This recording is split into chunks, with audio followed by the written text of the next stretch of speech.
Hello guys, welcome to our channel. இன்றைக்கி என்ன recipe அப்படின்னா, சிம்பிளாக எங்கள் வீட்டில் செய்கிற மாதிரி ஒரு முட்டை தொக்கு தான். எப்படி செய்யுதுன்னு பார்த்துடலாமா? இதுக்கு வந்து ஃபஸ்ட்டு ஒரு 8 முட்டை எடுத்து வேக வச்சுருக்கேன். கடாயில் இந்த தண்ணி ஊற்றும் போதே கொஞ்சமாக கல்லுப்பும் சேர்த்து போட்டுக்கோங்க. போட்டுட்டு இதே மாதிரி நல்லா ஒரு 10 to 15 மினிட்ஸ் நல்லா வேகட்டும். வெந்ததுக்கப்புறம் முட்டையை ஆஃப் பண்ணி எடுத்து நல்லா தோல் ரிமூவ் பண்ணி இந்த மாதிரி உரித்து எடுத்துக்கலாம். இப்போ வந்து பொடி பொடியாக கட் பண்ண வெங்காயம், தக்காளி, குவான்டிட்டிக்கு ஏற்ற மாதிரி நீங்கள் எடுத்துக்கோங்க. பூண்டு வந்து தட்டி வச்சது, கருவேப்பிலை, கொத்தமல்லி, அவ்வளோதான். எப்படி செய்யுதுன்னு பார்த்துடலாமா? ஸ்டவ் ஆன் பண்ணி ஒரு கடாய் வச்சுக்கோங்க. கடாயில் நம்ம தொக்குக்கு தேவையான அளவு எண்ணெய் ஊற்றிக்கோங்க. ஒரு 3 இல்லை 4 டேபிள் ஸ்பூன் நான் ஊற்றிக்கிறேன்.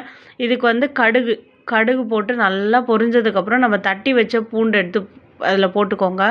பூண்டு நிறைய சேர்த்துக்கோங்க இந்த தொக்குக்கு, அதுதான் ரொம்ப டேஸ்ட்டு நல்லாயிருக்கும். அதுக்கப்புறம் நம்ம வெங்காயம் போட்டுட்டு வெங்காயம் வதங்கிறதுக்காக கொஞ்சமாக இதில் வந்து சால்ட் ஆட் பண்ணிக்கலாம்.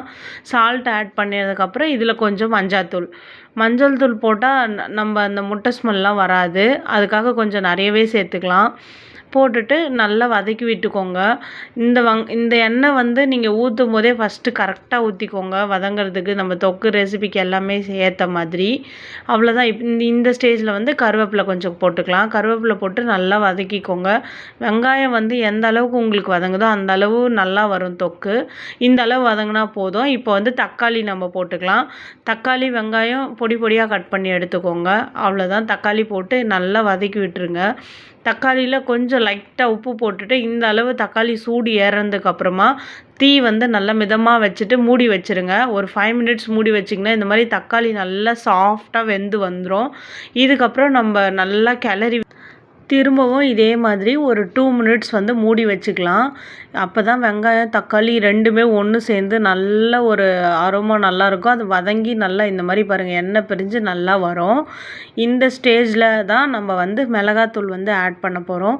வீட்டில் யூஸ் பண்ணுற நார்மல் குழம்பு மிளகாத்தூள் தான். நம்ம காரத்துக்கு ஏற்ற மாதிரி இதில் ஊற்றிக்கலாம். கரெக்டாக ஒரு 1/2 டம்ளர் தண்ணி ஊற்றிக்கோங்க. ஊற்றிட்டு இந்த ஸ்டேஜில் உங்களுக்கு உப்பு எல்லாம் கரெக்டாக இருக்கா அப்படின்றதையும் பார்த்துக்கோங்க. நீங்கள் இதில் கொஞ்சம் வேணும்னா பெப்பர் தூளும் நம்ம ஆட் பண்ணிக்கலாம். அவ்வளோதான். இதை நல்லா சிம்மில் வச்சு மூடிடுங்க. மூடிட்டு இதே மாதிரி கொதித்து வரும்போது நம்ம அவிச்சு வச்ச முட்டையை மேலே லைட்டாக ஒரு கீரல் போட்டுட்டு இந்த தொக்கில் நம்ம சேர்த்துக்கலாம். தொக்கில் ஒன்று ஒன்றா இதே மாதிரி கீரல் போட்டு எல்லாமே சேருங்க. அப்போ தான் அந்த உள்ள ஸ்பைஸ் நல்லாயிருக்கும் நமக்கு. நல்லா இதே மாதிரி கிளறி விட்டதுக்கப்புறம் இந்த முட்டையோடு சேர்த்து இந்த தொக்கை வந்து மூடிக்கலாம். மூடிட்டு எண்ணெய் பிரிஞ்சு வந்ததுன்னா கருவேப்பிலை, கொத்தமல்லி போட்டு நம்மளோட முட்டை தொக்கு வந்து ரெடி. இதே மாதிரி நீங்களும் வீட்டில் ஒரு வாட்டி ட்ரை பண்ணுங்கள். நம்ம சேனலை பிடிச்சிருந்துச்சின்னா லைக் பண்ணி சப்ஸ்கிரைப் பண்ணிக்கோங்க. தேங்க்யூ.